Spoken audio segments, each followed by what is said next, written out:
a nossa aula. Esqueci o que eu ia falar. Bom, não, para facilitar a nossa comunicação, lembrei agora. Tá? Eu solicito que vocês mantenham, então, o áudio desligado, né? E sempre que necessário, se comuniquem por meio do chat, que tem em algum lugar aí, tem o chat do Teams, tá? Eu sou absolutamente inexperiente com esse tipo de mecanismo, estou tentando aprender agora a usar, então eu posso eventualmente fazer coisas erradas, é possível. Peço desculpas se daqui a pouco a reunião cair no meio, alguma coisa desse tipo, é extremamente provável que isso aconteça, mas a gente vai tentando se adaptar aí, pelo menos por enquanto a gente está nesse regime de exceção aí, né? A gente vai se utilizando dessa plataforma aqui, né, que eu acho que é bem adequada, tá? Bom, sei lá, vocês podiam botar as carinhas de vocês assim, pelo menos um pouquinho, tirando aquele pessoal que tá de pijama e só para eu saber quem é que são as pessoas aí, porque a gente precisa conhecer, né, a cara de vocês. A gente vai passar o semestre inteiro em conjunto aí. Se vocês quiserem botar a cara de vocês aí, pelo menos nessa primeira aula, depois eu dispenso vocês de mostrar a cara, né? Eu dou um tempo para vocês, tá? Mas então, gente, assim, ó, deixa eu me apresentar inicialmente. Então, a primeira coisa é me apresentar. Eu sei que alguns aqui eu já tive a oportunidade de dar aula, pelo menos pelo que eu vi na lista de chamada, né? Mas, de qualquer forma, o meu nome é Luiz Eduardo Lapliconte, tá? Eu sou professor, vou lecionar essa disciplina para vocês, Direito Civil 5, Responsabilidade Civil. Eu também leciono a disciplina de Direito Civil 3, Obrigações, e a disciplina de Direito Eleitoral e a disciplina de Direito do Consumidor, tá? Eu já leciono na ESUC desde 2012, eu tive o ano passado afastado por conta do doutorado que eu estou fazendo na Universidade Federal de Santa Catarina, né? Mas retornei agora esse semestre para a gente trabalhar junto. Aliás, retornei no semestre passado já também, tá? Bom, basicamente isso. Eu sou advogado, além de professor, sou advogado, né? Não só dou aula, então, né? Advogo a maior parte do meu tempo, inclusive, né? Nas áreas de direito público e direito civil, exatamente as áreas aqui que eu leciono, tá? Bom, acho que basicamente é isso sobre a disciplina, sobre quem eu sou, né? Vocês vão ouvir algumas lendas aí que às vezes são verdade, às vezes não. Depende muito do meu humor durante o semestre, de que eu sou um professor meio carrasco, maldoso, irônico e sarcástico. Às vezes é verdade, né? Às vezes é verdade. Mas eu tô assim, acho que por causa da pandemia, assim, eu tô com o coração mais leve, então eu tenho melhorado um pouco o meu comportamento, né? Não dá para tocar giz na cabeça dos alunos mais, porque infelizmente a gente não tem mais essas aulas presenciais para fazer isso. Mas de resto, eu costumo ter uma boa convivência com todo mundo, tirando esses pequenos defeitos que eu tenho. Tá? Bom, vamos fazer aqui então a apresentação da disciplina, que eu acho que vocês estão mais interessados em saber, na verdade, a avaliação, essas coisas, né? Eu só vou fazer aqui o seguinte, eu vou botar compartilhar, e eu queria que vocês me dessem um feedback se de fato está aparecendo o plano de ensino para vocês. Cadê agora? Sumiu. Que ótimo. Calma aí. Tá, calma, vamos de novo. Tá aqui.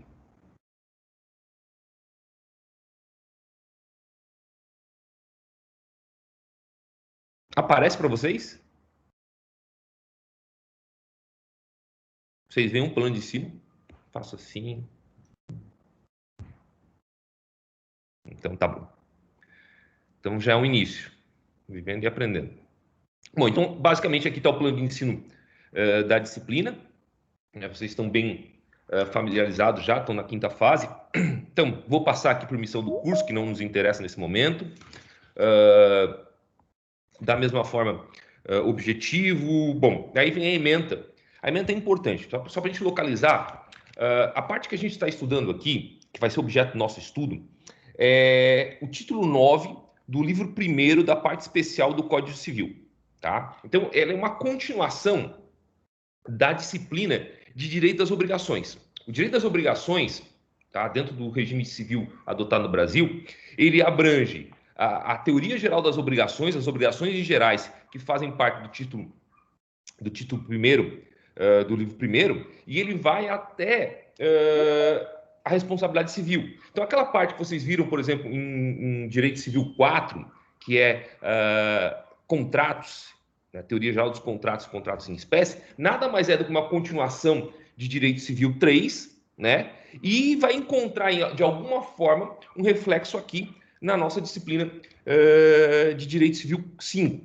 Tá? É um encadeamento lógico, tá? da disciplina de Direito às Obrigações. Então, isso é uma coisa importante de pontuar. Então, a gente vai estudar o quê? A gente vai estudar a parte do Código Civil, como regra, que abrange os artigos 927 a 954. 927 a 954. Não é uma quantidade muito grande de artigos, né? A gente vai ver, né?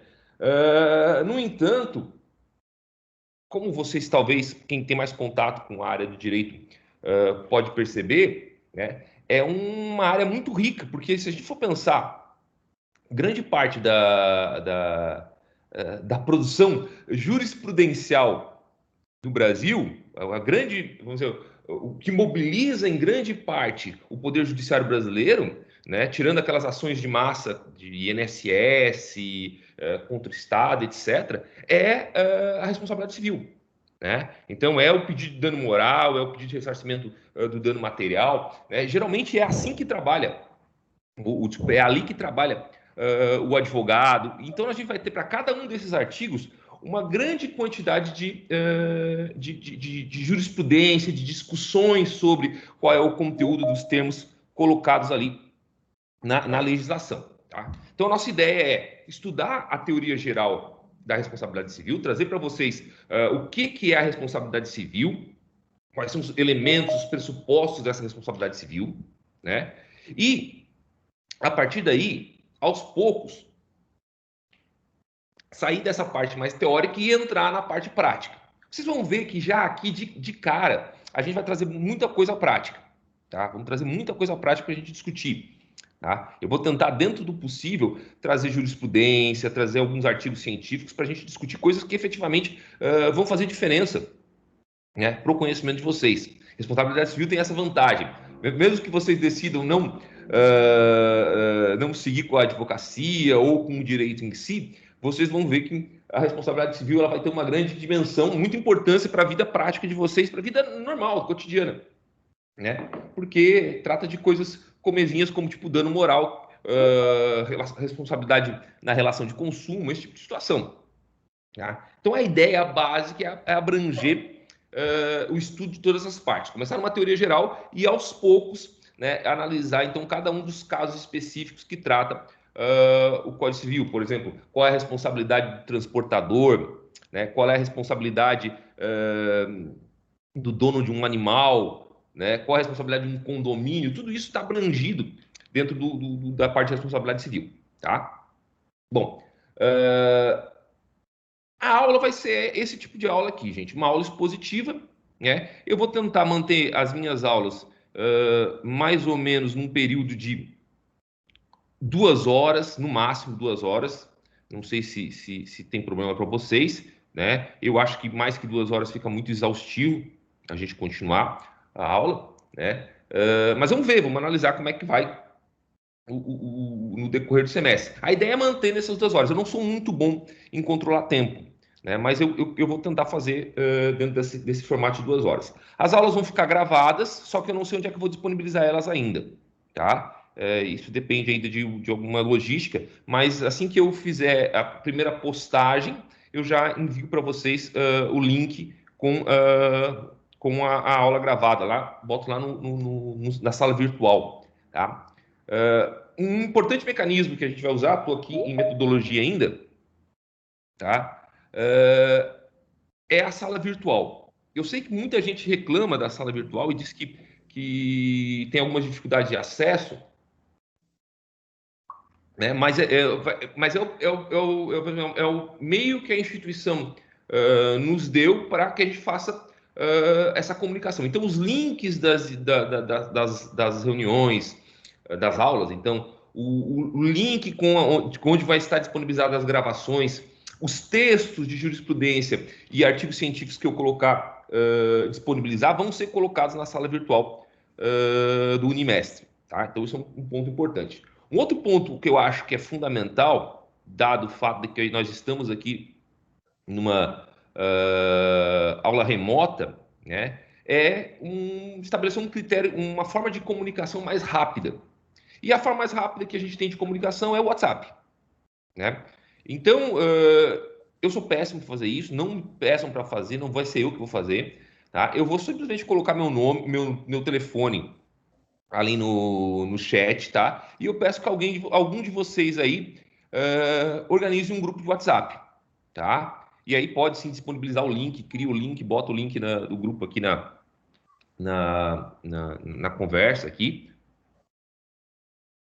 para a gente ir se organizando e fazer essa comunicação mais cotidiana, que às vezes é mais fácil, né? Eu vou mandar um e-mail para vocês, claro, não vou prescindir, não vou deixar de usar um e-mail para fazer alguma comunicação para vocês, mas é sempre bom que eu possa me comunicar também por WhatsApp. Né? Pensa lá, não funcionou alguma coisa, estragou o meu computador, alguma coisa nesse sentido, né? Então, o WhatsApp está lá e eu posso me comunicar com vocês por esse meio. Perfeito? Bom, então é isso. As aulas são feitas dessa forma. Tá? Por enquanto, a gente vai utilizar o Teams, né? E no decorrer do semestre, se Deus quiser, né, a gente vai poder ter aula presencial. Espero que sim. Eu gosto bem mais de aula presencial do que esse tipo de aula aqui que eu não posso ver ninguém e é muito estranho, tá? Mas a gente vai tentando se acostumar. Bibliografia, tá? Eu utilizo de bibliografia, sigo, tá? Este livro aqui, ó, tá? Para mim tá ao contrário, para vocês está certo. Que é o Direito Civil, tá? Novo curso de Direito Civil do Pablo Stouzy e do Rodolfo Pamplona Filho.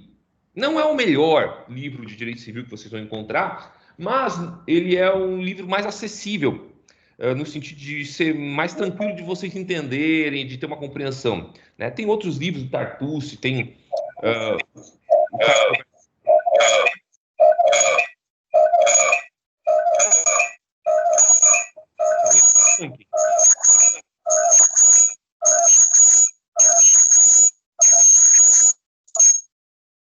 Então,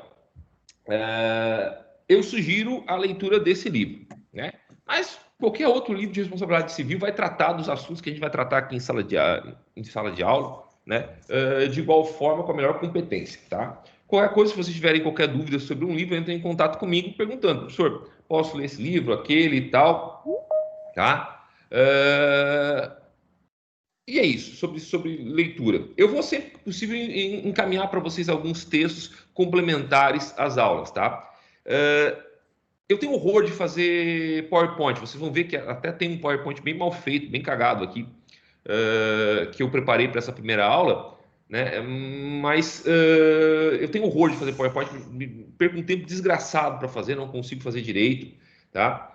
Mas, então, assim, eu vou tentar, dentro do possível, disponibilizar alguns PowerPoints. O que não der, eu mando material de apoio para vocês, nem que seja um textinho escrito por mim, por mim mesmo. Escrito por, sei lá, escrito por mim, tá certo. Sobre a matéria, sobre um resuminho, assim, do que a gente vai tratar na sala de aula, tá? Bom, assim, o resto de todas as informações está lá no plano de ensino, se virem também, né? É sempre interessante. Vamos para o que vocês todos estão interessados em saber, que é prova, data da prova. Deixa eu mexer aqui para botar, né, a prova. Está aqui o conteúdo ali para vocês verem, né? E aqui está a data das provas. Deixa eu botar aqui o Kleber aqui. Tá? Então, a gente vai realizar, conforme as instruções da instituição, né, 3 avaliações. Tá? Todas as 3 avaliações, elas são cumulativas. Tá? O conteúdo vai ser cumulativo. Obviamente, né, gente, que o conteúdo é cumulativo, mas grande parte do conteúdo vai corresponder à última matéria. né, que foi dada, as últimas matérias posteriores à última prova. Essa é a ideia. Fazemos 3 avaliações cumulativas. Tá? Eu pensei em fazer, tá, essas avaliações, e eu estou fazendo aqui um plano, porque eu realmente não sei como é que funciona o Unimestre nesse sentido, fazer essas avaliações da seguinte forma: 70% da nota, então 7, vamos dizer assim, com questões objetivas.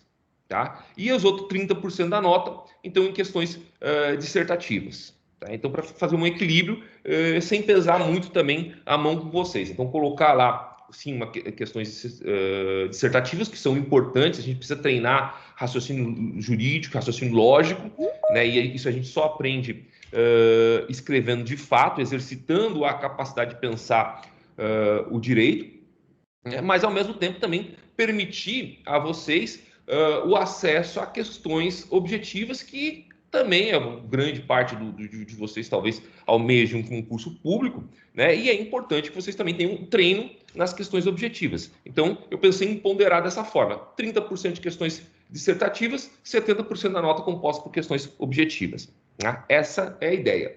Então, as provas serão realizadas no dia 29 de setembro, 9 de novembro e 7 de dezembro. Então, as 3 avaliações: 21 de setembro, 9 de novembro e 7 de dezembro. Tá? A prova de segunda chamada vai ser no dia 14 de dezembro. Então, prova de segunda chamada no dia 14 de dezembro. Tá? Independente da prova que você perdeu, qualquer uma das 3 que você tenha perdido, a prova ela é elaborada com todo o conteúdo da disciplina. Tá? Então, perdi a primeira prova. Bom, não vou fazer uma prova exclusiva só para você, só com o conteúdo da primeira prova. Então, vai ser uma prova geral para todos os alunos que perderam a primeira, a segunda, a terceira prova. Tá? E aí nós temos a prova final, conhecido como exame final, a chance dos desesperados, né? Lá no dia, olha só o dia, gente, 21 de dezembro, tá? Não fiquem em exame, gente. Olha a tristeza. O cara fazendo compra de Natal e tendo que estudar para a prova de responsabilidade civil. 21 de dezembro, a avaliação final, o exame final. Essa, então, é o nosso calendário. De resto, bom, como eu disse, sou super acessível, super tranquilo. A partir do momento que a gente criar o grupo de WhatsApp, vou até botar meu telefone já aqui no chat. Ó. Professor, Oi. eu notei que tem muitas pessoas, inclusive eu, que não estão conseguindo acessar o chat. Está dizendo que ele só está disponível para membros da equipe. E agora, Sim. como é que isso não sei? A vida é uma maravilha. Meu caso também, professor. Caiu a casa. E agora, como é que muda isso? Ó, esse é o meu telefone. Vocês conseguem ver o que eu escrevi? Não? Não dá acesso, no caso. Não temos acesso. Professor, fala aí que a gente anota. Não, tudo bem. Então vamos lá. O meu telefone é 99915 6592. Tá? 6592. 99915 6592. O meu e-mail da Exucre é luiz@exucre.com.br. Coisa mais fácil do mundo para conseguir também. Tá?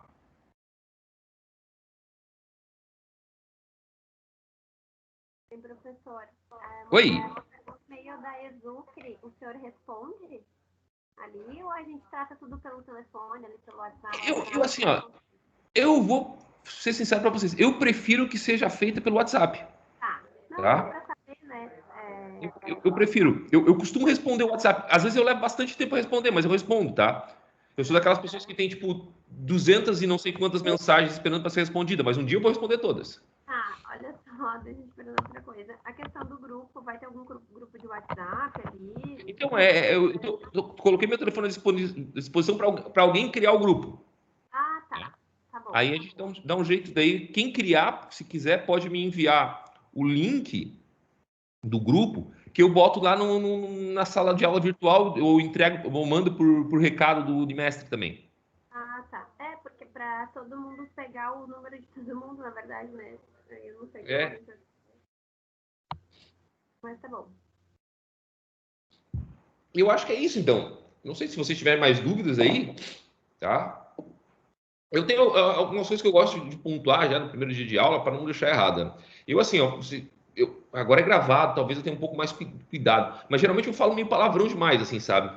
Então eu peço desculpa antecipadamente, porque eu não tenho. Eu sempre falo, tem um superego lá que serve para controlar o nosso id, o nosso ego, e o meu superego ele é sempre atrasado, sabe? Eu sempre falo a coisa e depois eu não falado, sabe? Aí eu falo a cagada, daí já saiu. Né? Então eu peço desculpa antecipadamente por eventuais ofensas que eu possa lançar, e não contra vocês, obviamente, mas contra, sei lá, outros. Tá? Outra coisa, eu paro a aula. Não vamos fazer esse intervalo, né? Eu só paro a aula para pegar café ali atrás e voltar, e para usar Neosoro, porque eu sou viciado. Tá? Então, vamos lá, vamos iniciar a nossa primeira aula.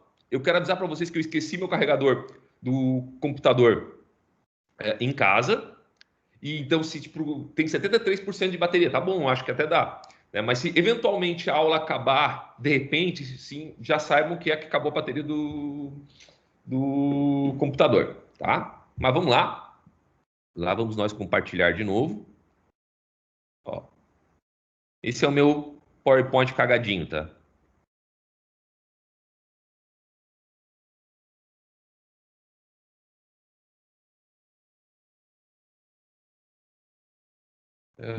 Ele não funciona. Calma aí. Vocês conseguem ver aí? Certinho? Beleza, então. Então, o objetivo da nossa aula de hoje, então, seria falar sobre as noções gerais de responsabilidade civil. A gente vai começar, então, fazendo, né, uma análise do que é responsabilidade, tá? Do que é responsabilidade, até a gente chegar no que é a responsabilidade civil em si. Tá? E a gente vai passar a discutir algumas teorias acerca da responsabilidade civil, diferenciar ela da responsabilidade penal, falar quais são as funções da responsabilidade civil, e a gente, é o meu objetivo pelo menos, a gente vai entrar também no primeiro dos elementos constituidores da responsabilidade civil, que é a conduta humana. Tá? Então vamos começar aqui com uma ideia geral do que é responsabilidade. Se a gente for procurar aí, naturalmente, tá, um conceito amplo, né, de responsabilidade, a gente vai ver que responsabilidade pode ser conceituado como o dever de arcar com as consequências de um determinado comportamento. Tá? Então, responsabilidade, em sentido amplo, é isso. Tá? O dever que alguém tem de arcar com as eventuais consequências de seu comportamento. Tá? A gente vai ver que a responsabilidade jurídica, no seu sentido jurídico, ela não difere disso. Tá? Ela é uma coisa bem aproximada disso daí. Bom, mas vamos lá. Tinha um jurista romano chamado Ulpiano, que lá no Digesto, que é uma compilação de interpretações do direito romano que ele fez, tá? Ele definiu que os fundamentos de uma vida justa seriam 3. O primeiro fundamento era viver honestamente. O segundo fundamento é não lesar ninguém, não causar dano, não lesar ninguém. E o terceiro fundamento era dar a cada um o que é seu. Né? Bom, a partir disso que a gente está falando, e a partir dessa lição do piano, a gente pode tirar que existe um dever geral de todos nós, uma obrigação geral de todos nós, que se impõe a todos nós, então, de não fazer que se impõe à coletividade. Não fazer o quê? Não lesar, não causar dano a outrem. Tá? Isso é uma obrigação geral. Tá? Bom, do descumprimento dessa obrigação geral, ou seja, do meu dever de não causar dano a outrem, é que decorre, então, a ideia de responsabilidade civil. Tá? De responsabilidade, na verdade, jurídica. Opa. Deixa eu botar aqui. Tá? Responsabilidade jurídica. Vejam só, a gente pode conceitualizar a responsabilidade, e é o que está no slide. Está no slide? Tá, né? Tá no slide. Tá? Então, responsabilidade para o direito. Eu não sei de onde é que eu copiei isso daqui, tá, gente? Não é meu, não fui eu que escrevi, tá? mas eu colei de alguém e agora eu perdi a fonte. Tá? Responsabilidade para o direito nada mais é que uma obrigação derivada, um dever jurídico sucessivo de assumir as consequências jurídicas de um fato. Consequências essas que podem variar, reparação dos danos e ou punição pessoal do agente lesionante, de acordo com os interesses lesados. Então, por que a responsabilidade jurídica é uma obrigação secundária, uma obrigação derivada, uma obrigação acessória? Ora, porque ela deriva justamente do descumprimento daquela obrigação principal, que é o dever de não causar dano a ninguém. Tá? Então, por isso que o conceito leva em consideração essa ideia. Obrigação derivada do quê? Ora, obrigação derivada daquele dever jurídico, tá? Daquele dever jurídico amplo de não causar dano a ninguém. Bom, a partir disso, eu vou ter, então, duas espécies de responsabilidade. Uma responsabilidade que é uma responsabilidade penal e uma responsabilidade que é uma responsabilidade civil. Mas vejam que ambas decorrem do mesmo fundamento. Ora, qual é o fundamento dessa responsabilidade? Ora, o fundamento dessa responsabilidade é justamente a ideia de ato ilícito. O que é um ato ilícito? Bom, um ato ilícito é um ato antijurídico, tá? Um ato que é contrário ao direito. Essa ideia de antijuridicidade, vocês já estudaram lá com o professor Léo ou com o professor Cabral lá, acho que um dos dois, não sei, quando vocês estudaram direito penal. Tá? Lá no direito penal já tem essa ideia de ato antijurídico, antijuridicidade, né? Então, o ato ilícito é um ato antijurídico, ou seja, contrário ao direito, praticado por uma pessoa imputável, ou seja, consciente do que está fazendo, tá? Que pode ter consciência do que está fazendo, tá? Que causa lesão a um interesse alheio. Então, um ato contrário ao direito que causa lesão a um interesse alheio. Vejam, esse interesse ele pode ser privado ou público. Ele pode ser privado ou coletivo. Tá? É justamente aqui que vai residir a distinção entre a responsabilidade penal e a principal distinção, pelo menos, entre a responsabilidade penal e a responsabilidade civil. Tá? Por quê? Porque a responsabilidade penal, ela diz respeito sempre e principalmente a interesses coletivos. Ela visa tutelar interesses coletivos, interesse da coletividade. Enquanto que a responsabilidade civil, ela visa tutelar os interesses privados. Tá? Então, de partes, de pessoas em particular. Tá? O grande fundamento da responsabilidade civil está lá no artigo 186 do Código Civil, que é a base para a gente, né, do dever de indenizar. Vejam só, o que diz o artigo 186? Aquele que, por ação ou omissão voluntária, negligência ou imprudência, violar direito e causar dano a outrem, ainda que exclusivamente moral, comete ato ilícito. Então, aquele que, por ação ou omissão voluntária, negligência ou imprudência, violar direito e causar dano a outrem, ainda que exclusivamente moral, comete ato ilícito. Essa é a ideia, então, de ato ilícito no Código Civil. É importante a gente destacar, ainda a sede provisória, porque a gente vai discutir isso depois também mais a fundo, que o Código Civil de 2002, que por favor já não chamem mais de novo o novo Código Civil, né? Em 2002, já faz bastante tempo que ele foi aprovado e está em vigor, né? O Código Civil de 2002, ele cria uma nova espécie de ato ilícito, que é o abuso de direito. Tá? Então, enquanto o Código Civil de 1916, ele tinha como único pilar da responsabilidade civil o ato ilícito do artigo 186, tá? O novo Código Civil, falei, né? Eu que disse para não falar, falei. Né? O Código Civil de 2002, tá? O nosso atual Código Civil, ele cria uma outra, então, hipótese de fundamento da responsabilidade civil, que é bastante interessante, que é o abuso de direito. Está lá no artigo 187. Também comete ato ilícito o titular de um direito que, ao exercê-lo, excede manifestamente os limites impostos pelo seu fim econômico ou social, pela boa-fé ou pelos bons costumes. Bom, aqui é a ideia, gente, de que, vejam só, pensa aquela hipótese em que alguém me deve uma quantidade em dinheiro, eu emprestei dinheiro, fiz um mútuo com alguém, né? E essa pessoa se nega a pagar. E aí eu estou lá vendo que ela está gozando, né? De gastando dinheiro na Praia do Rosa, fazendo várias viagens e tal pelo Instagram e tal. Eu fico puto da vida.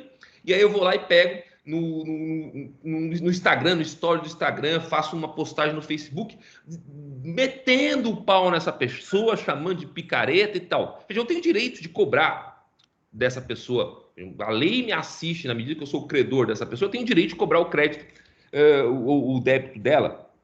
No entanto, ao postar, ao utilizar a rede social para fazer essa cobrança pública, tá? Eu atingi o meu direito, o exercício do meu direito, atingiu, né, um direito do devedor, que é o direito à honra, à sua imagem, etc. Então, ao exercer o meu direito de forma abusiva, eu acabei praticando um ato ilícito e causando dano a outrem, daí meu dever de indenizar. É a violação da boa-fé objetiva, né, a função limitadora da boa-fé objetiva, que vocês provavelmente viram no semestre passado ou no semestre retrasado, em Direito Civil 3 ou Civil 4. Tá? Bom, então, aqui basicamente essa é a ideia chave por trás dessa distinção. Tá? Bom, existem, no entanto, outras formas de distinguir, outros critérios para distinguir a responsabilidade penal da responsabilidade civil. Tá? Eu insisto nelas, aqui nesse momento, porque elas são importantes para que a gente possa entender melhor como funciona a responsabilidade civil. Muita coisa atinente, referente à responsabilidade civil, vai se evidenciar a partir dessa distinção aqui que a gente vai fazer entre responsabilidade penal e responsabilidade civil. Então, a primeira distinção, ela vai dizer respeito quanto à função. Eu botei finalidade, gente, mas é função, é melhor ali, tá? Então, qual é a função da responsabilidade penal? Qual é a função do direito penal? O direito penal é punir. Punir quem? Punir o infrator. A função do direito penal é punir o infrator. Claro, tem uma função reabilitadora, tal, mas ela é secundária em relação à função primeira, que é a função de sancionar, né? Impor uma pena, tá? Ao infrator. A função da responsabilidade civil é absolutamente diversa. Tá? É absolutamente diversa. Por quê? A principal função da responsabilidade civil é reparar o dano. Então, o direito civil, tá? Quando ele impõe a alguém o dever de indenizar, ele está preocupado, não exclusivamente, mas primeiramente, com a reparação à vítima. No direito penal não tem tanta importância assim a reparação à vítima, né? Pune-se o infrator. No direito civil, não. No direito civil, mais importante que a punição do infrator é a reparação da vítima. Tá? Então, vejam só. Essa é a primeira e, para mim, uma das principais distinções, né, dentre as funções. A gente vai ver daqui a pouco, quando a gente entrar melhor na responsabilidade civil, que a responsabilidade civil também vai ter uma função, vamos dizer assim, punitiva. Tá? Mas essa função não é a principal. Porque o mais importante na responsabilidade civil é reparar o dano causado à vítima. Tá? Reparar o dano causado à vítima. Tá? O segundo critério de distinção que a gente pode utilizar é quanto ao interesse tutelado. Eu já mais ou menos adiantei. Né? Vejam só. No primeiro momento, mais ou menos não, adiantei bem, na verdade. No primeiro momento, o direito penal ele está preocupado, tá, em tutelar, em proteger o interesse público. Tá? Interesse público. Não importa tanto, e isso fica bastante evidente dentro do que eu já falei antes para vocês também. Não importa tanto restituir o bem furtado à vítima, né, para o direito penal, quanto localizar quem foi ou identificar quem foi o criminoso e punir ele. Tá? Porque o que importa é que ele violou um interesse público tá? Que é a legalidade. Tá? Por outro lado, o direito civil ele vai primordialmente se preocupar com o interesse privado. A responsabilidade civil, então, ela tenta, como regra,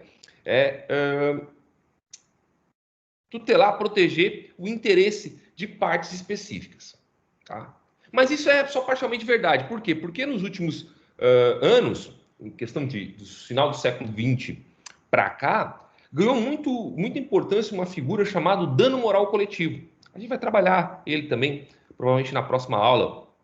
Né? O que é o dano moral coletivo? Bom, o dano moral coletivo é justamente uma forma de ressarcir a coletividade quando o ofensor atinge um direito, né, que ele é transindividual, que é um direito coletivo, que é um direito difuso. Então, quer dizer, aquela pessoa que causa um dano ao meio ambiente, ela não vai estar só obrigada a reparar o dano que ela causou, do tipo a obrigação de reparar reparação ambiental, reparar a área desmatada, degradada, quanto também vai ser obrigada a pagar um dano moral coletivo pela ofensa que aquela ação dele criou para a coletividade. Né? Isso está muito em voga, nós vamos falar também sobre isso. Tem muita situação disso na Justiça do Trabalho, naquelas situações em que determinadas empresas elas contratam confecções que se utilizam de trabalho análogo à escravidão, né? Reparação ambiental é direto, o tal do dano moral coletivo. Tem outras situações que a gente vai tratar ali também, não vou me estender aqui. Tá? Então, a regra é o interesse tutelado pela responsabilidade civil é o interesse privado, mas admite-se cada vez mais a tutela de interesses difusos ou coletivos, ou seja, a possibilidade do dano moral coletivo. Tá? Bom, e aí, vamos lá, continuemos. O fundamento por trás da responsabilidade penal é dolo ou culpa. Está lá no artigo 18. Cadê? Aqui. No artigo 18 do Código Penal. O Código Penal diz assim, ó. Disse o crime doloso, quando o agente quis o resultado ou assumiu o risco de produzi-lo. Culposo, desculpa, quando o agente deu causa ao resultado por imprudência, negligência ou imperícia. Aí o parágrafo fundo diz assim, ó, salvo os casos expressos em lei, ninguém pode ser punido por fato previsto como crime, senão quando pratica dolosamente. Então é aquela ideia de que a regra é o dolo e não a culpa, né? A responsabilização por dolo e não a culpa. Tá? Bom, o direito civil, tá? No direito civil, o fundamento não vai ser dolo ou culpa. Tá? Então, para o direito civil, pouco importa, a gente vai ver isso, se o agente, tá? O ofensor, quis alcançar o resultado, ou quis causar o dano, então, ou causou o dano por imprudência, negligência ou imperícia. Tá? O que importa para o direito civil é um dano foi causado. Tá? Um dano foi causado. Bom, o que tem que acontecer agora? Tem que haver uma reparação desse dano. Tá? O que importa é a reparação do dano. Ora, se o que importa é a reparação do dano, do ponto de vista jurídico, do direito civil, desculpa, a culpa, a vontade de produzir o resultado ou alcançar, produzir o dano por imperícia, negligência ou imprudência, né, não faz diferença nenhuma. O que importa é reparar o dano. Tá? Então, vejam só, o direito civil ele vai adotar, quando ele for falar, quando ele for se fundamentar na responsabilidade civil, ele vai falar num conceito lato sensu de culpa. Um conceito de culpa que abrange tanto o dolo quanto a culpa stricto sensu do direito penal. Tá? Então, esse é o primeiro fundamento do direito civil, da responsabilidade civil. A culpa, essa culpa lato sensu. Tá? Por outro lado, também vai ser fundamento do direito civil, da responsabilidade civil, tá? Mais modernamente, o risco. Veja o que diz o artigo 927 do Código Civil. Cadê?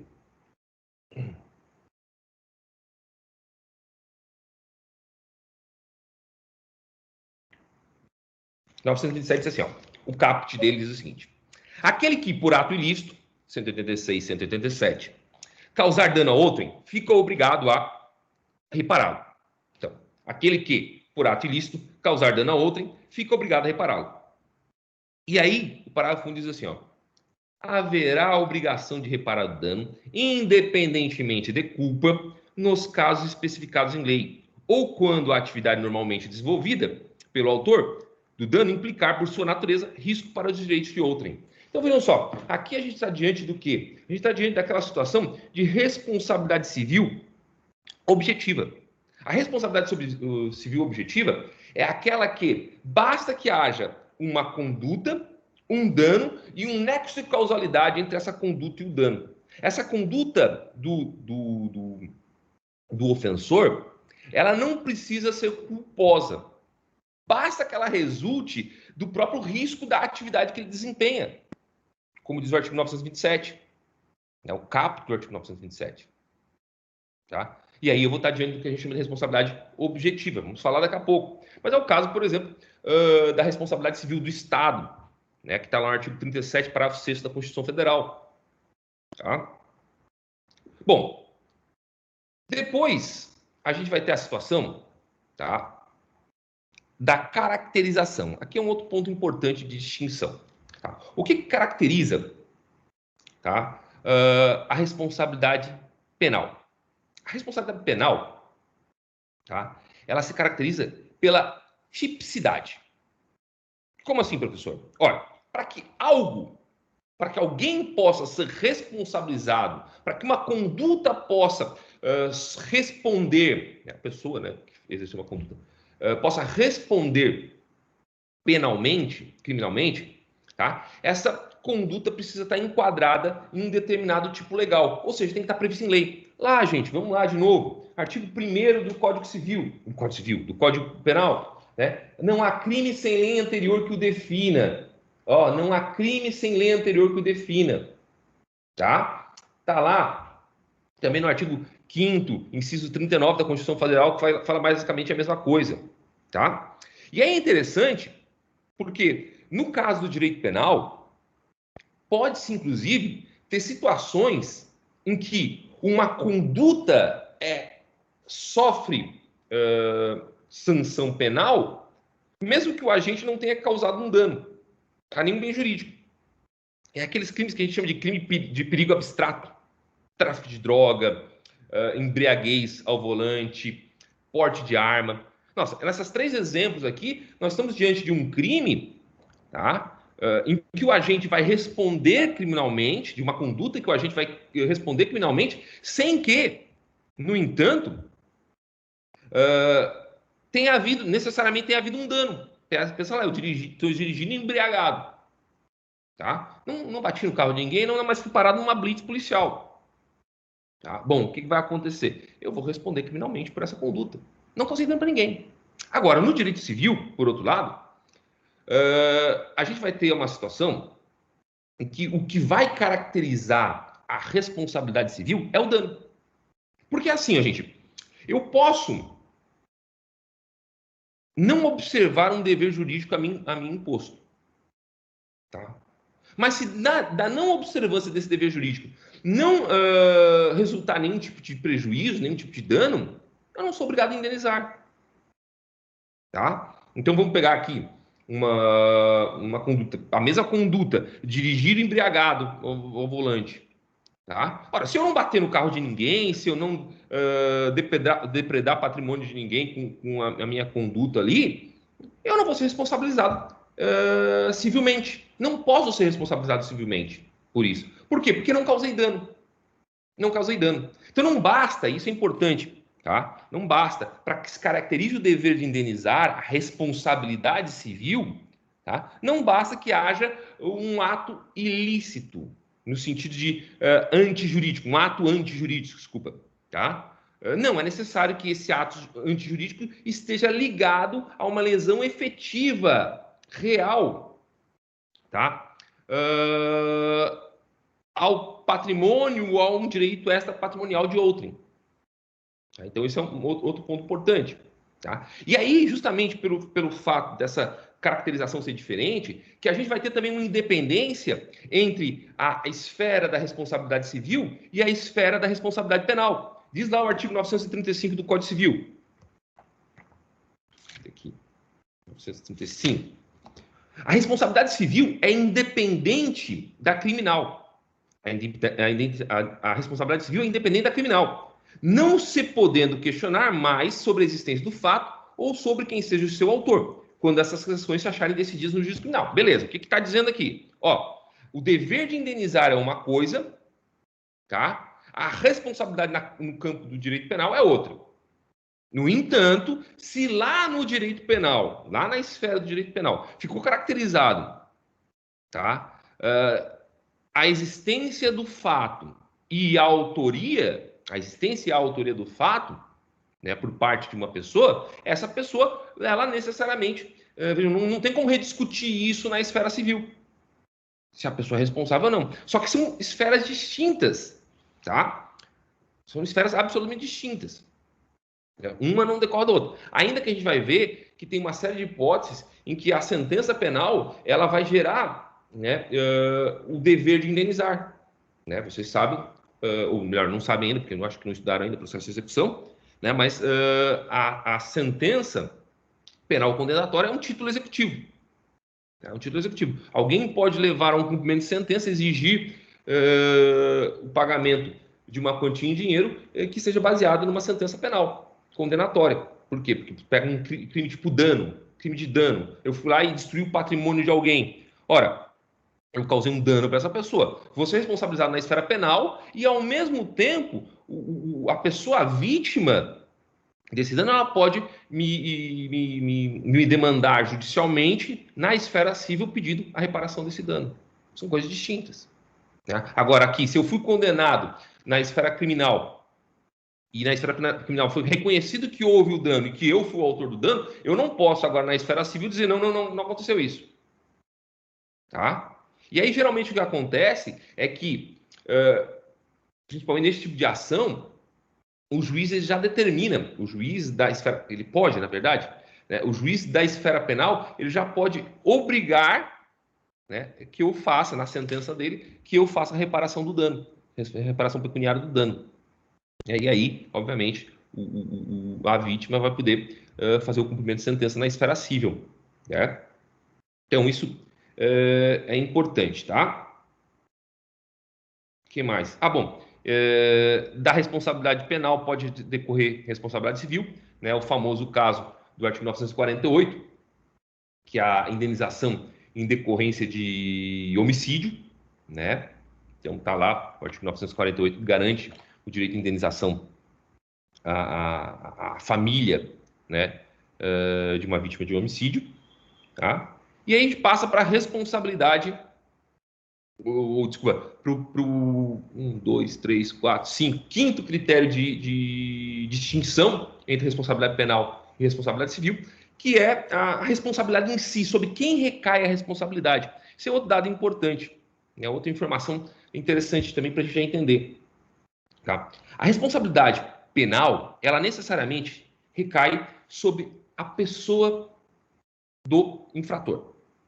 Tá? Então, a responsabilidade penal, ela recai sobre a pessoa do infrator. A responsabilidade civil, por outro lado, está no artigo 5º. Então, vamos ler aqui só por desencargo de consciência, pegar minha Constituição. Artigo 5º, inciso 45, eu acho. Deixa eu ver aqui.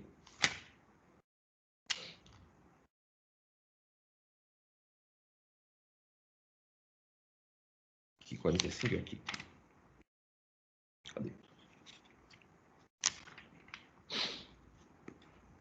Ó, nenhuma pena passará da pessoa do condenado, podendo a obrigação de reparar o dano e a declaração do perdimento de bem, sem nos termos da lei, estendida aos sucessores. Olha que interessante, gente. Ó. Nenhuma pena criminal passará da pessoa do condenado, então não vai passar para os seus sucessores. Mas, no entanto, e já vai me adiantando para o que eu vou falar em seguida, a obrigação de reparar o dano e a decretação de perdimento de bens pode nos termos da lei, ser estendidas aos seus sucessores. Por quê? Porque pode, nesse caso. Porque a obrigação de reparar o dano, tá, é uma obrigação civil, é responsabilidade civil. Tá? E a responsabilidade civil está no artigo 942 do Código Civil, tá? Ela recai sobre o patrimônio do ofensor. Não sobre a pessoa dele, mas sobre o patrimônio, uma responsabilidade patrimonial. Está lá, então, no artigo 492, desculpa, 942. Os bens do responsável pela ofensa ou violação do sujeito, do direito de outrem, ficam sujeitos à reparação do dano causado. Os bens ficam sujeitos à reparação. E se a ofensa tiver mais de um autor, todos responderão solidariamente pela reparação. Tá? Então, vejam só, a responsabilidade civil é a responsabilidade patrimonial. A responsabilidade, a sanção, ela não recai sobre a pessoa do infrator, do violador, do ofensor, mas sobre o patrimônio dele. De forma que ele pode, inclusive, então, atingir os seus sucessores. Não, obviamente, no limite da herança, né? Do quinhão de cada um, do quinhão herdado. Tá? Beleza. E aí, então, vem o último critério, que é quanto à incidência. Primeiro, eu falei sobre quem é que sofre a sanção, né? E quem pode ser, por outro lado, um ofensor no caso da responsabilidade penal e quem pode ser um ofensor no caso da responsabilidade civil. Bom, a gente sabe, apesar de existirem algumas discussões sobre a possibilidade de responsabilização penal de pessoas jurídicas, a gente sabe que a ideia do nosso ordenamento jurídico é a responsabilidade penal exclusivamente de pessoas naturais. Só pessoas naturais, pessoas físicas, então, só CPF, usar um termo que está bem em moda agora, só CPF responde por eventual infração penal, tá? Vai sofrer, então, a sanção penal, tá? Por outro lado, no caso da responsabilidade civil, tá? A responsabilidade civil, ela recai não só contra pessoas naturais, né? Mas também vai recair em pessoas jurídicas. Então, de forma como uma empresa, e isso é normal, quem aí não viu que a TIM teve que pagar uma indenização de dano moral para alguém? Né? A TIM é uma pessoa jurídica. E ainda existem situações, inclusive, que aqueles entes que a gente chama de entes despersonalizados, o que são entes despersonalizados? Que não são pessoas, tá? Que podem vir, sim, a responder, né, civilmente. Então, o que é o condomínio, a massa falida, o espólio, tá? A sociedade de fato, tá? Sobre todos esses podem incidir, então, uma responsabilização civil, tá? Enquanto que na responsabilização penal, apenas e tão somente pessoas naturais. Beleza? Tranquilo? Eu vou pegar um café. Se alguém tiver alguma dúvida, aproveita esse momento para perguntar.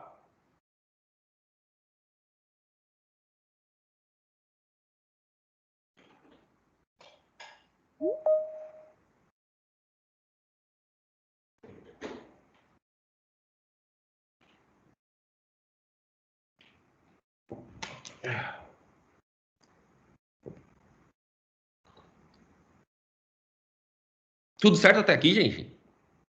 Eu sei que eu fico um pouco prejudicado nessa nossa conversa, assim, né? Eu não olho nem para a cara de vocês, e vocês ficam olhando o slide também. Acaba que não sei como é que tá desenvolvendo a aula, tá? Mas, por favor, fiquem à vontade de perguntar, tá? Abusem de qualquer coisa, se vocês quiserem mandar mensagem para mim no privado, agora enquanto não tem grupo, no grupo, oh, meu Deus, não é no grupo, no WhatsApp, pode mandar também. Que eu tenho Professor, boa noite. Ei, boa noite. Com quem eu tô falando? Maria Eduarda. Tudo bem, Maria Eduarda? Eu tenho duas perguntas. Claro, vamos lá. A primeira é se não tem como liberar o chat ou o que a gente precisa fazer para ter acesso ao chat aqui da videoconferência. Não sei se é algo que o professor teria que liberar ou se nós temos que nos cadastrar como membros do time para poder ter acesso. Boa. Eu não sei. Tá, Eu certo. juro- Então essa pergunta não é pra ti, esquece. Hã? Essa pergunta não é pra ti, só releva. Não, é assim, eu vou aprender a fazer isso, eu juro, tá? A Exuc mandou um tutorial pra gente, sabe? Só que eu fui ler só as partes importantes. Eu achei que o chat ia ser disponibilizado de primeira, sabe? Eu não imaginei que tivesse alguma restrição. Mas eu prometo que eu tento resolver isso para a próxima reunião, tá? Ok, segunda pergunta, então. O professor criou ou gostaria da ideia de criar um grupo para disciplina Do no WhatsApp? WhatsApp? Isso. Sim, eu passei meu telefone, inclusive, Maria Eduarda, tá? E daí eu pedi para alguém criar aí, se tu quisesse disponibilizar, tá? O meu telefone, anota aí já também para pegar, 99915 Peraí um pouquinho, professor. DDD 48 48, tá? 99915. 592. Oi? 6592. 6592. Beleza, é que tinha cortado. Eu vou criar o grupo ali e eu coloco o professor e vou distribuir o link pro pessoal. Beleza, porque daí também eu vou fazer o seguinte, eu posso mandar o link depois, eu salvo o link e mando pelo recados do Unimestre também para todos os alunos da disciplina. Ok. Tá? Aí fica lá disponível. Tá? Ok. Muito obrigada, professor. Imagina, eu que agradeço. Tudo certo, gente? Usem aí, então seu direito de falar. Conte. Oi? Oi? Alguém falou comigo? Não? Acho que você se arrependeu. Então, vamos dar continuidade aqui, então, à nossa aula. Professor, boa noite. Oi, boa noite. Com quem eu falo? Deixa eu interromper. Você estava falando ali sobre a responsabilidade utilizando-se da sentença da condenação penal, né, como um título executivo. Aquela ação civil, eu sei que tem a ver com processo, enfim, mas só para curiosidade, aquela ação civil ex-delito, né, é isso que chama? Seria nesse caso? É nesse caso. É exatamente esse o caso. Tá? Porque tem casos também que, como você falou mesmo, que o próprio juiz penal já determina, né, um ressarcimento e tal. Nesse caso, não caberia uma ação civil, sendo que já há um ressarcimento na área penal, né? Não, já. Porque daí faz coisa julgada, né? Tá. Ali. Uma ação civil ali, nesse caso, daria litispendência. Tá, entendi. Perfeito, então. O que acontece geralmente nesses casos... Desculpa, como é que é o teu nome? André. O que geralmente acontece nesses casos é que o juiz da esfera penal, ele simplesmente se limita a dizer que o cara tem que indenizar, tá? E aí, certo. Na liquidação da sentença, então lá na esfera civil, é que vão se estipular qual é o quantum de beatum, quanto é devido, qual é o valor da indenização. Então, geralmente se faz lá o que a gente chama de... oh, meu Deus, esqueci o nome agora, mas é a liquidação da sentença. Mas é que tem um nome específico, que era a antiga liquidação por artigos, que agora eu acho que virou pelo rito do conhecimento, alguma coisa assim, tá? Em que daí tu pode criar toda, inclusive, prova, chamar testemunha, tudo para definir o valor da indenização. Perfeito. Então tá certo. Obrigado, professor. Imagina. Beleza, gente? Então vamos seguir aqui com o nosso slide. Então agora nós estaremos no conceito de responsabilidade civil. Tudo isso que eu falei até agora, nesse tempo todo que nós estamos conversando, tá? Ele diz respeito exclusivamente a uma ideia do que era responsabilidade civil jurídica. Agora nós vamos entrar especificamente na responsabilidade civil, tá? A responsabilidade jurídica, não responsabilidade civil, tá?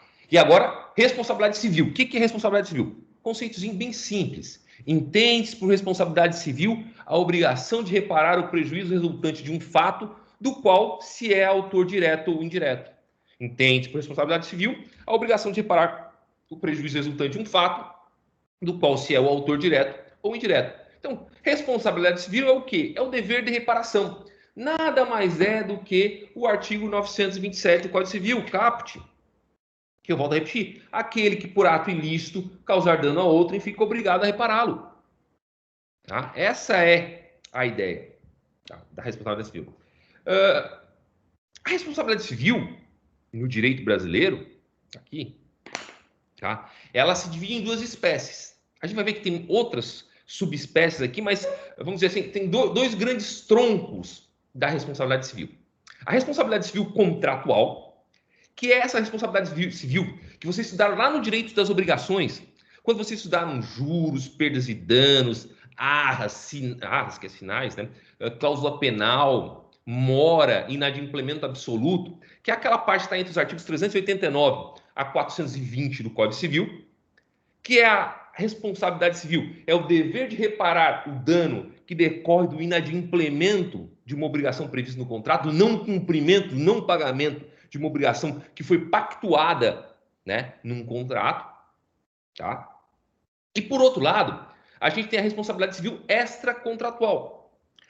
Essa que decorre de uma violação direta de uma norma legal, ou de um dever jurídico de forma mais ampla, né? Porque não é só uma norma geral, tipo uma norma legal que constitui um ato ilícito. Bom, essa violação, então, essa responsabilidade extracontratual vai ser o objeto principal do nosso estudo. Nós até vamos falar, eventualmente, da responsabilidade contratual, mas eu tenho para mim que ela foi em grande parte esgotada na disciplina de direito às obrigações. O que nos interessa agora é extracontratual, a aquiliana. Né? A aquiliana porque ela decorre lá de uma lei romana, Lex Aquiles não sei o quê, tá? Eu juro para vocês que eu não me preocupo muito com esses detalhes de história do direito, devia até mais, mas não lembro. Tá? E ela vai estar prevista entre os artigos... Bom, as normas fundamentais dela são os artigos 186 e 187 do Código Civil, que são os que definem, né, o que é um ato ilícito, e entre os artigos 927 e 954, que tratam especificamente do regime de responsabilidade civil extracontratual. Então, responsabilidade contratual, 389, tá? 389 a 420. Tá? Vocês vão ter lá inadimplemento absoluto, mora, tá? Perdas e danos, juros. O que vem depois? Cláusula penal e arras. Tá?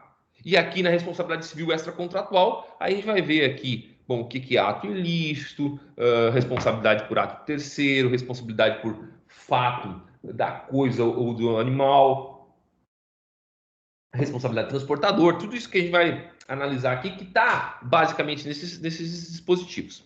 Tá?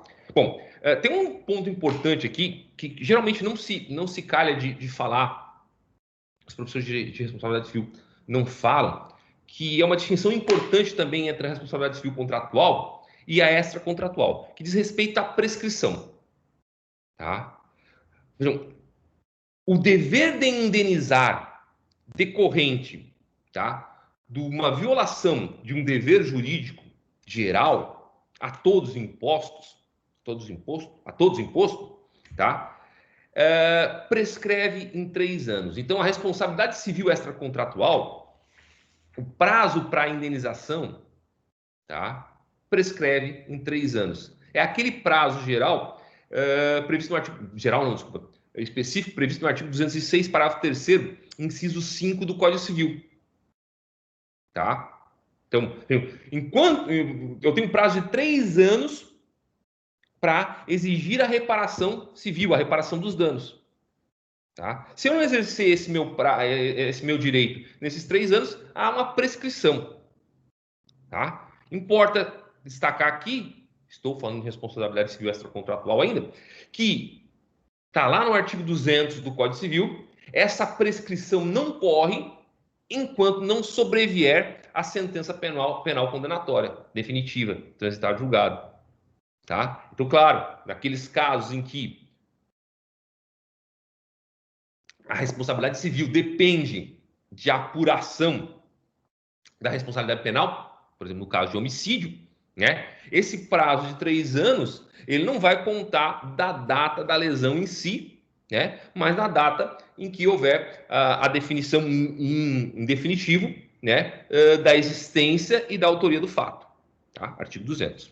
E a responsabilidade civil contratual. Bom, a responsabilidade civil contratual, ela vai observar a regra geral do artigo 205. O 205, ele diz assim, ó, naqueles casos em que o código não traz um prazo específico de prescrição, aplica-se o prazo de 10 anos. Então, para exigir, vamos dizer, o ressarcimento de uma obrigação por conta do inadimplemento de uma obrigação prevista num contrato, eu tenho 10 anos, o prazo de 10 anos, né? Passado 10 anos, aí sim há a prescrição. Tá? Acho que isso é uma coisa importante. Outra coisa interessante de apontar, ainda no que diz respeito a essas espécies de responsabilidade civil, é que mais modernamente, tá? Os juristas têm revisado, vamos dizer assim, essa distinção entre responsabilidade civil contratual e extracontratual, né? Por quê? Porque se estabeleceu, a partir do reconhecimento da boa-fé objetiva entre os princípios do direito das obrigações, princípios gerais do direito das obrigações, aplicáveis também aos contratos, né? Que existem uma série de deveres anexos decorrentes da pactuação, né? Boa-fé objetiva, então eu acabo tendo uma série de deveres que decorrem da pactuação. Aqueles deveres de informação, de cooperação, de lealdade, né? Que vocês também já estudaram lá em contratos ou em obrigações, tá? Bom, o que acontece a partir daí? Que a violação desses direitos, desses deveres, desculpa, tá? Ela acarreta também, vejam, no contrato, eu tenho uma relação contratual com alguém, tá? Eu tenho uma relação contratual com alguém, tá? Essa pessoa, ela não descumpre o contrato em si. Ela não descumpre o contrato em si, mas ela descumpre um desses deveres, tá? De informação, dever de cooperação, dever de lealdade. Bom, essa pessoa, ela vai ser obrigada a indenizar, a me indenizar, não porque inadimpliu o contrato, mas porque não observou esses deveres anexos, esses deveres secundários, esses deveres laterais. Então, muita gente tem dito que essa distinção entre responsabilidade contratual e extracontratual, a partir do momento que se assumiu a boa-fé objetiva e as funções jurídicas dela, né, ela se borrou um pouco. Né? Então, quando eu vou pegar lá, por exemplo, olha, eu tenho um contrato com alguém, né? Eu cumpri o meu contrato, efetuei o pagamento, eu devo, por exemplo, devo lá para a TIM, né? Devo para a TIM. Efetuei o pagamento para a TIM do valor que eu devia, né? Só que, no entanto, a TIM, ela me manteve no órgão de proteção ao crédito, no SPC, inscrito no SPC. Eu cumpri o contrato, não houve inadimplemento do contrato. No entanto, eu vou poder exigir o ressarcimento da TIM, né, por conta da violação do dever anexo de cuidado. Né? Então, veja, então fica meio borrado. Tanto é verdade que o Código de Defesa do Consumidor, que é a legislação mais moderna que a gente tem no que tange contratos, né, ele já não usa mais essa distinção entre responsabilidade civil, responsabilidade civil contratual e extracontratual. Não faz mais isso. Tá? Ele divide tudo em responsabilidade pelo fato e responsabilidade pelo vício do produto ou do serviço. Tá? Então, isso é uma coisa bastante importante. A gente já distinguir. O CDC, o Código de Defesa do Consumidor, não distingue mais a responsabilidade contratual da extracontratual. Justamente porque ela entende que a relação contrato de consumo já é mais complexo, justamente por assumir essa noção de boa-fé objetiva como criadora de deveres anexos. Bom, e aí nós chegamos, então... tem que passar o slide, quase que eu esqueço. Tá? Nas funções da boa-fé objetiva. Já adiantei. Né? A principal função da boa-fé objetiva é uma função reparatória. É compensar, tá? Compensar a vítima pelo dano sofrido. Tá? A ideia é reparar. Tá? Pode ser também função compensatória. Mas, vejam, ela não se esgota, a reparação civil, a responsabilidade civil, ela não se esgota apenas e tão somente nessa função. tá? Ela vai ter mais 2 outras, mas são funções secundárias, tá? Essas funções secundárias, tá? Elas são a função sancionatória, então, que é uma função. Então, a primeira função reparatória era dirigida à vítima. A segunda função, essa função sancionatória, tá? Que visa punir o ofensor, ela é dirigida, obviamente, ao ofensor, tá? Ou seja, desincentivar que ele pratique novamente aquela conduta, puni-lo por praticar aquela conduta e o desincentivar a praticar, tá? E eu tenho uma terceira função, que ela é dirigida à sociedade, a terceiros, tá? Então, que é também que aquela situação, aquela punição ao ofensor, tá? Ela sirva como exemplo para o restante da sociedade, para que aquilo não seja novamente praticado, que aquela conduta não seja novamente praticada. Então, é a função preventiva, que visa desmotivar, tá? A prática da conduta lesiva. Tá? É com base nessas 2 últimas funções que a gente tem aquilo que a gente chama de punitive damages. Eu vou colocar para vocês um texto, tá? Que eu não sei por que eu não coloquei, eu acho que esqueci, porque para mim eu tinha colocado na sala virtual, que é um texto discutindo justamente essa punitive damage. O que é a punitive damage? Eu vou ler aqui o que está numa espécie de código, não é exatamente o Código Civil americano, mas é um código que trata sobre indenizações e danos lá nos Estados Unidos. Diz assim, ó, punitive damages é a indenização não compensatória ou nominal conferida com o intuito de punir alguém por sua conduta ultrajante e dissuadir o ofensor e outros como ele de condutas similares no futuro. Tá? O Restatement Second of Torts. Tá? Então, nos Estados Unidos, a gente tem isso bem claro. A gente tem uma distinção entre o que a gente chama de compensatory damages, que é esses danos que visam compensar, reparar o dano efetivamente tido pela vítima, e tu tem punitive damages, tá? Que é uma indenização que visa punir e servir de exemplo. Então, geralmente, existe, se vocês assistirem filmes que envolvam tribunais americanos, que envolvam indenização, vocês vão ver isso presente na sentença. Então, o juiz ele vai dizer assim, ó, tantos mil a título de dano compensatório e tantos milhões, geralmente é bastante, e tantos milhões a título de danos compensatórios, danos punitivos, tá? Isso fica bem claro. A gente tem algumas jurisprudências bem interessantes americanas, né?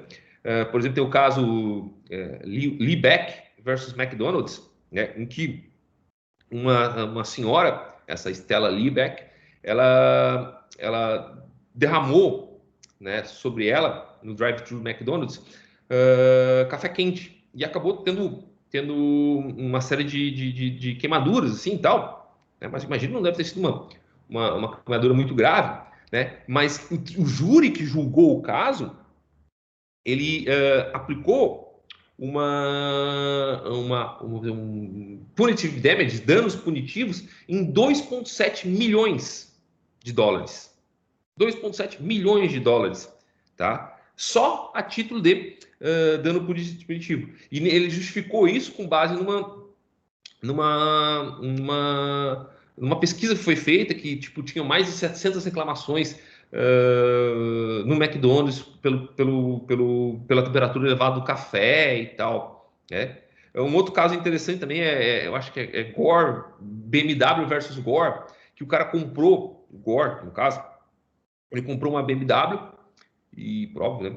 E aí ele descobriu que esse carro ele tinha sido repintado, como se ele fosse novo, né? E aí ele fez uma estimativa de que o prejuízo dele, né, com essa repintura, tinha sido de 4 mil dólares.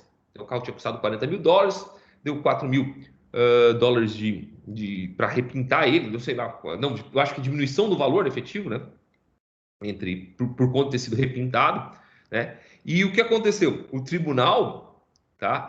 Depois essa indenização foi reduzida na Suprema Corte, tá?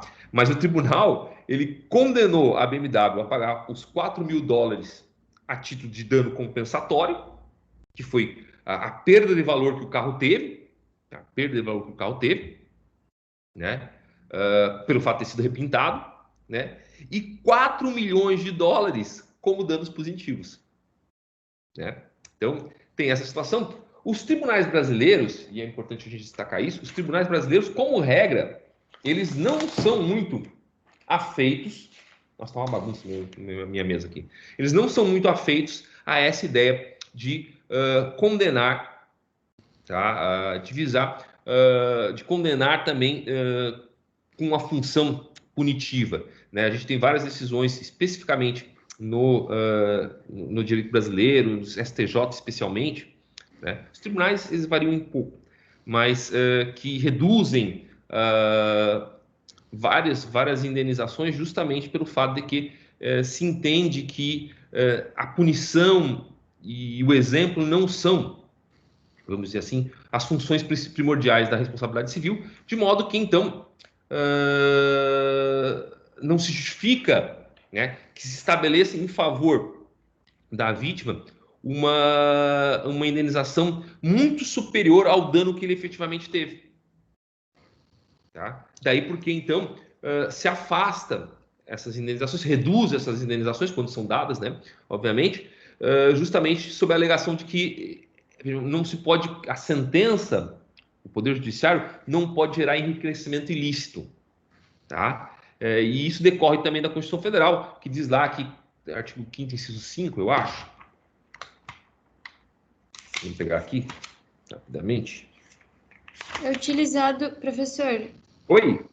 é utilizado também, eles analisam o poder econômico de quem tem que reparar o dano, né?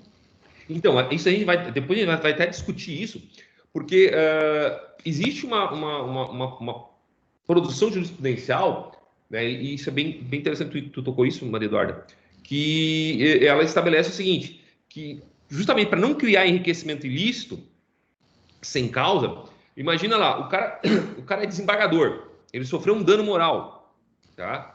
Ele ganha R$30 mil por mês, tá?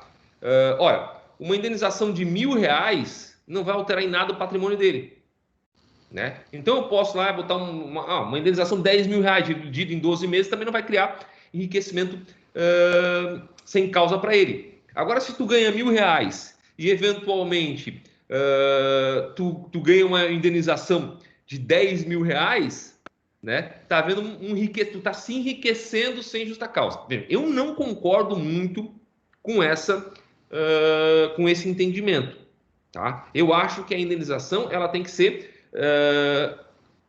compatível com o dano, tá? O dano de uma ofensa, por exemplo, de ter um nome inscrito no SPC ou no Serasa, tá? Ele é igual para o desembargador e para qualquer outra pessoa, independente do valor que essa pessoa receba de minha remuneração, né? Não, na verdade, eu não sei se o professor entendeu dessa forma, mas o que eu estava querendo dizer, eu já vi em algumas sentenças, o juiz arbitrando o valor e se negando a reduzir ou majorar o valor por conta do poder econômico de quem iria indenizar. Por exemplo, eu vou ser condenada a indenizar o trem por algum dano, mas eu ganho um salário mínimo ao mês. Seria muito fora do comum o juiz arbitrar que eu pague 1 milhão de danos. Perfeito. Para restituir o dano. Eu peguei a partir do lado contrário. Aí sim, porque, veja só, a sentença, a reparação civil, ela não pode representar, assim, fugiu agora a expressão, mas não pode ser levar uma pessoa ou uma empresa à bancarrota. Né? Não pode levar, não pode ter com uma intenção, vamos quebrar essa pessoa. Né? Então se evita, se tenta levar em consideração a capacidade também de pagamento. A gente vai dizer assim, um binômio possibilidade e necessidade, vamos dizer assim, né? A possibilidade de pagamento por parte do ofensor, né? Por quê? Porque a sentença judicial não pode servir para fechar o matinho, né? pode gerar um dano social muito maior ainda do que aquele que está tentando se reparar, né? Acho que é nessa visão, tá? Bom, o que mais? Deixa eu pensar. Meu negocinho aqui. Bom, mas depois eu vou discutir também, eu vou trazer esse texto ali, a gente vai fazer uma discussão nas próximas aulas ainda sobre punitive damages, que eu acho bastante interessante, tá?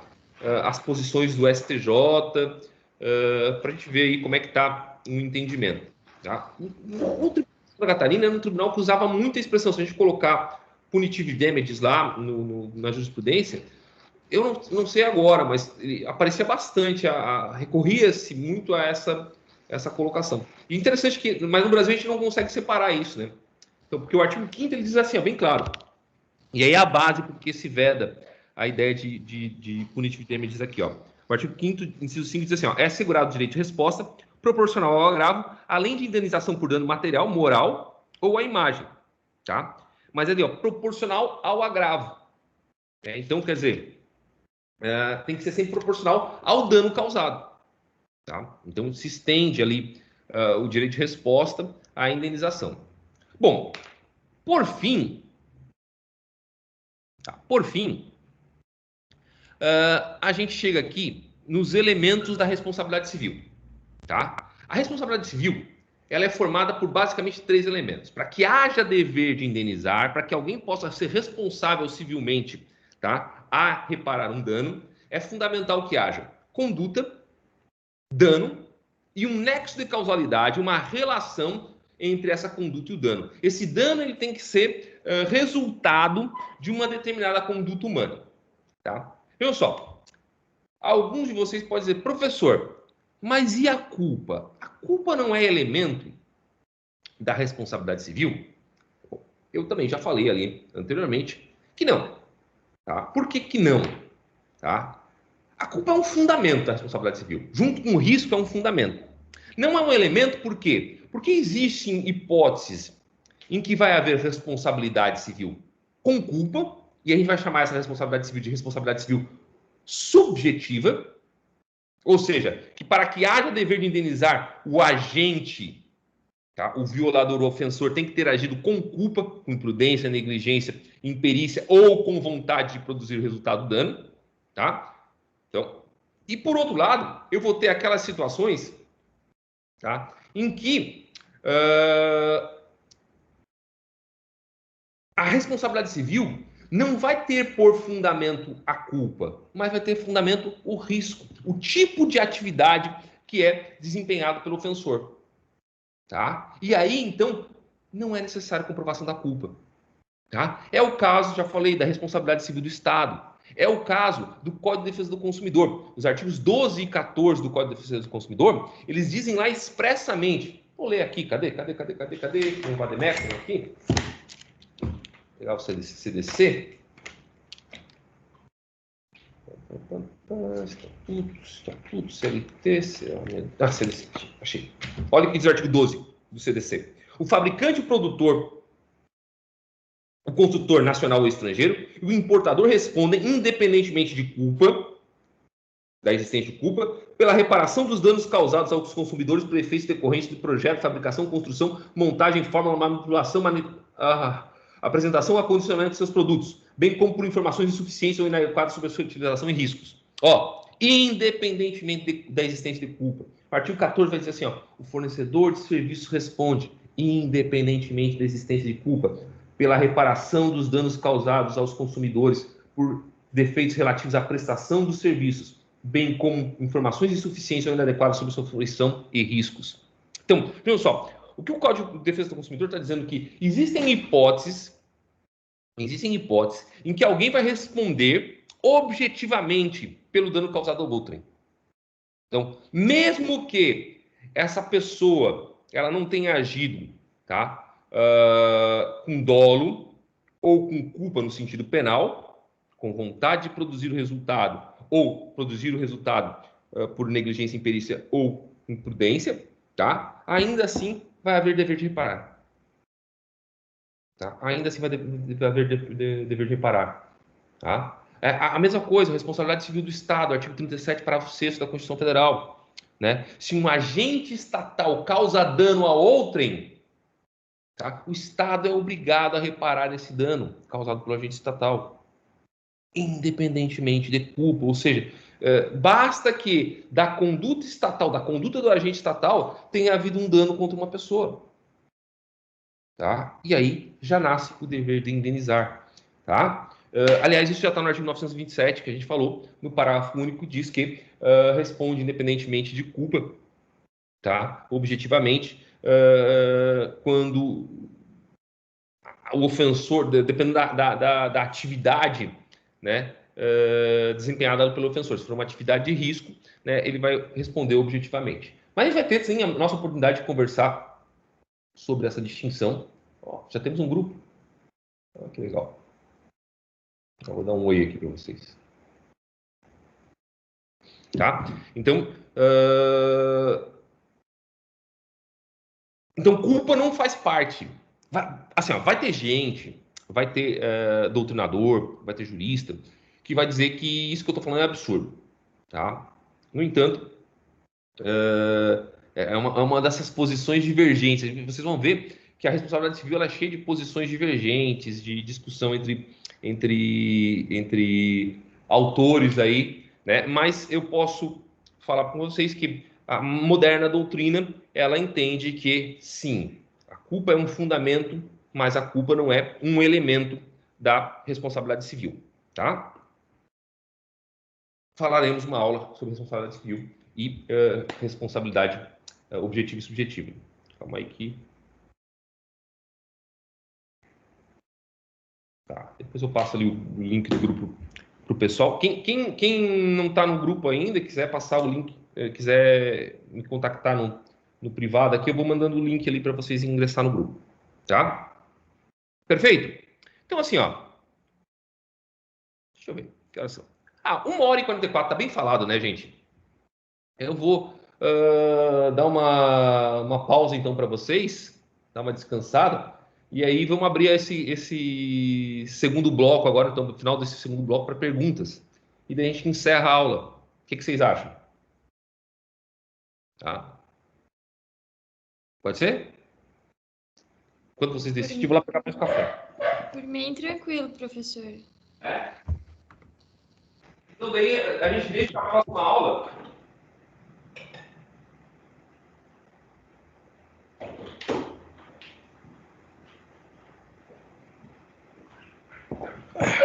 A vantagem da aula remota é que eu posso me servir de café à vontade.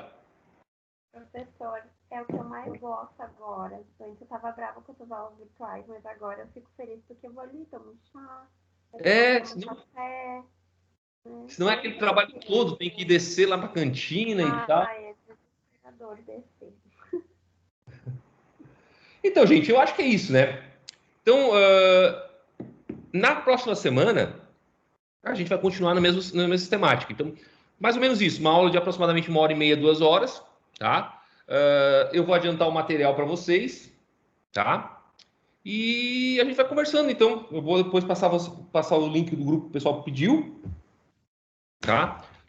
Agradeço muito a participação de tanta gente. Achei que nós ia estar um público menor, tá? E aí, à medida que eu for... que eu botar lá, eu boto... Acho que eu tenho um canal no YouTube.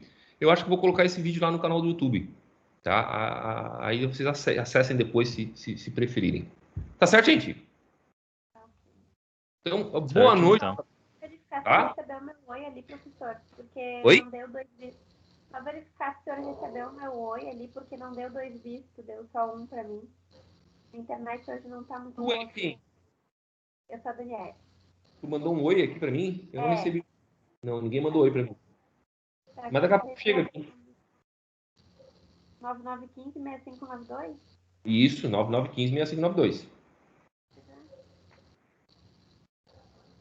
Vou tentar fazer uma chamada, vamos ver. 9110-2974? Isso. Isso mesmo. Tá, beleza. Então, agora veio, ó. Agora fechar, a minha internet não tá muito boa, não sei o que tá acontecendo. Então tá, gente. Boa noite para vocês. Dá tempo para vocês jantar. Né? Espero que a gente tenha uma aula presencial. Tenha oportunidade de ter aula presencial. Estou rezando para isso. A gente vai marcar um churrasco, vamos fazer bastante aglomero e tal. Né? Cerveja e tal. Tudo que a gente não pode fazer aí por meios virtuais. Não. Assim esperamos, professor. Eu espero conhecer todos vocês pessoalmente, não só por meio digital, tá? Então, boa noite, me coloco à disposição para qualquer coisa, tá? Tchau, beijo para vocês. Boa noite, professor. Boa noite.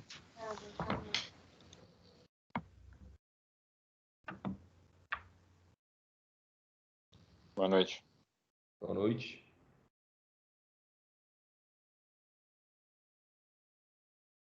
Boa noite.